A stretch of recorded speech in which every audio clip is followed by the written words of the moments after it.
Welcome to Smart Wealth with Joshua. Your daily stock analysis and catalyst talk. Today we're looking at Uranium Energy Corp. If you find our talks useful, please consider subscribe, like, and comment underneath to support our podcast. And if there's any stock you want us to look into, leave it in the comments section below. So let's get into the analysis. For you, we've been looking at this company, and it's really going through a pivotal transformation. Right. It's not just a development story anymore, not at all.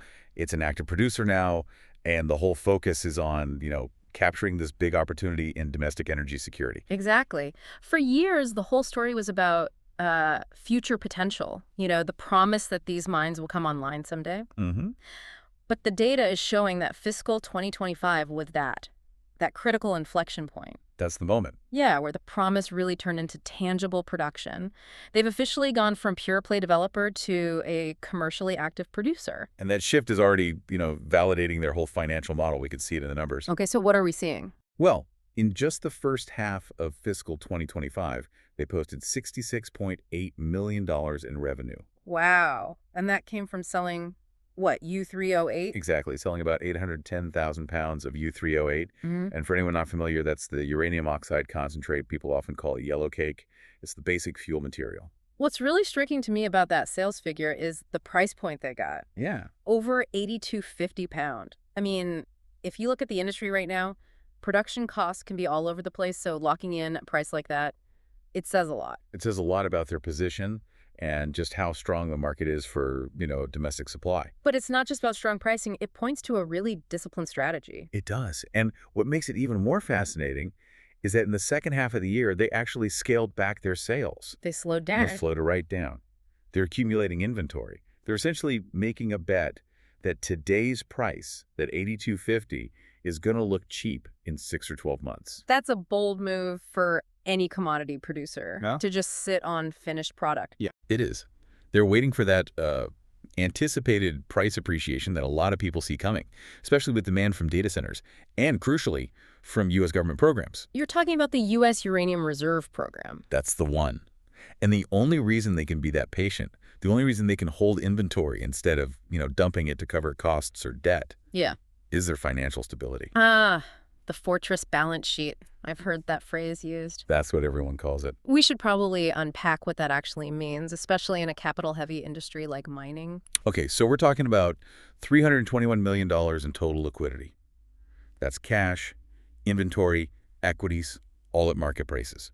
But the truly, I'd say, revolutionary part is the debt. Is the zero debt. Zero. Zero debt for a producer that's ramping up major mining operations is, well, it's almost unheard of. Yeah. It gives them this uncrushable foundation. Right, because their peers, they often have to hedge production or issue more equity just to make interest payments if there's a downturn. Exactly. This company doesn't have those pressures. They can just operate based on their long-term strategy. And they just boosted that position even more, didn't they, with a capital raise back in October? They did. A pretty big one. They netted around $201.3 million at $13.15 a share. And when a company with no debt raises that much cash, it's not to plug a hole? No, it's to accelerate growth exponentially. So what's the plan for that cash? The stated purpose is critical here. It's to speed up the development of a major American uranium refining and conversion facility. They're not just content to be miners of yellow cake. They're moving downstream. They're aiming for true vertical integration, capturing all that value. So the capital raise is really more about building out infrastructure, building a bigger competitive moat. That's it. It goes far beyond their current mining assets. But let's zoom in on those assets now. What's the fundamental advantage they have on the ground? The operational structure, yeah. It really is their integrated U.S. domestic production capacity. That's the core of their moat. In a world with so much instability, having a reliable source of nuclear fuel produced entirely inside the U.S. is a huge geopolitical plus. And that's reinforced by their hub-and-spoke model. Can you walk us through what that actually means? Sure. So they have multiple satellite mining locations. Those are the spokes. And they're all designed to pump uranium-rich solution directly to a central processing plant, which is the hub. And they have a few of these hubs, right? 3 of them across Wyoming and Texas. And it's all optimized for what's called in-situ recovery, or ISR mining. ISR, that's a technical term we should probably quickly clarify for everyone. Good idea. So ISR is a huge technological differentiator. Instead of traditional open-pit mining where you move tons of earth, Right. ISR involves injecting a solution into the underground ore body.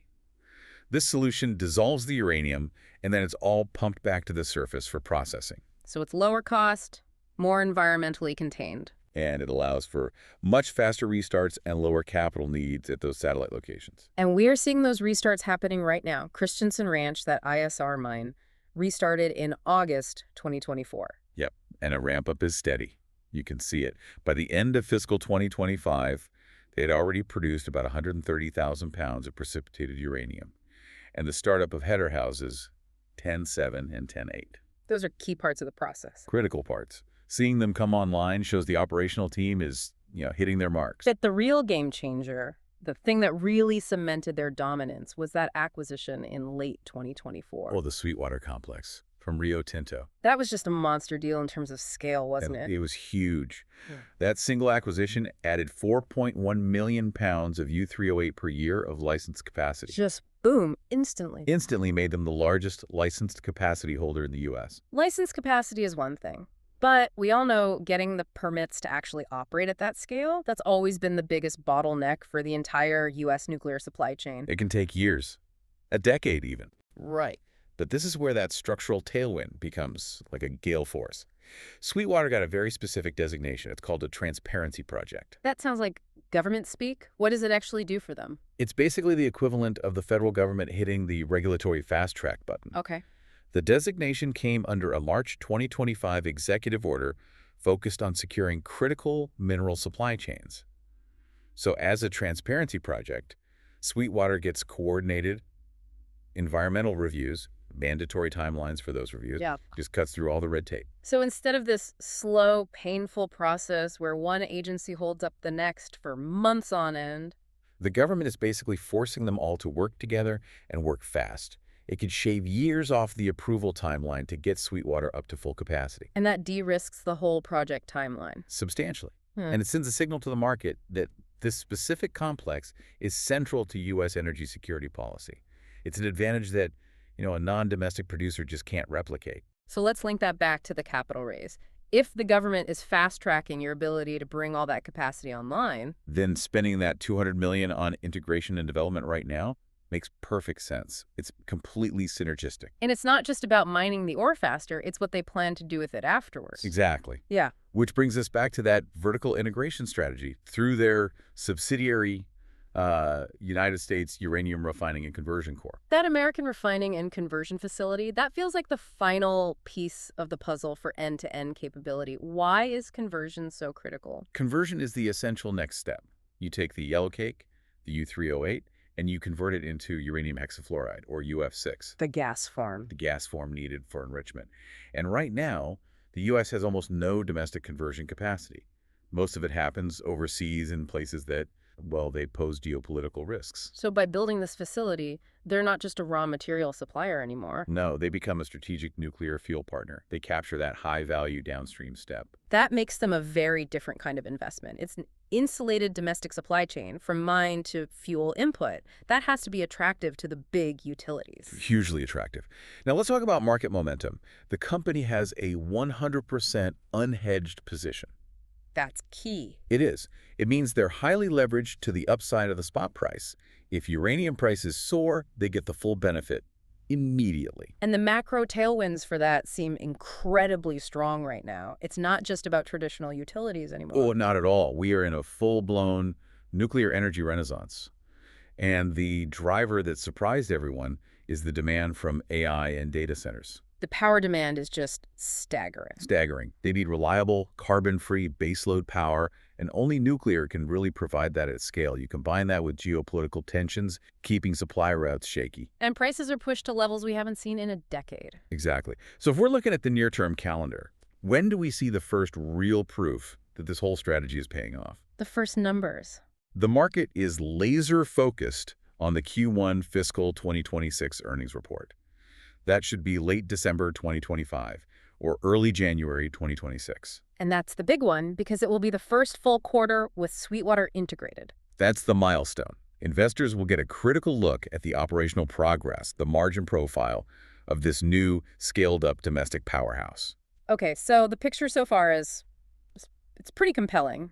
Zero debt, fast-tracked permitting, big production ramp-up, strong macro tailwinds.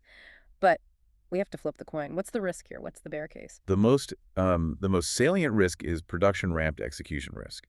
They're integrating a massive new asset in Sweetwater while also restarting and expanding their other facilities. It's a lot to manage at once. It's a complex multi-front challenge. Any operational delays, cost overruns at Sweetwater, or unexpected technical problems in the ISR fields, that could significantly delay them hitting their production targets. That's a fair point. Integrating an asset from a giant like Rio Tinto, there are always hurdles. How do they mitigate that risk? Well, the mitigation really circles back to the balance sheet. First, you have a very experienced management team that specializes in ISR.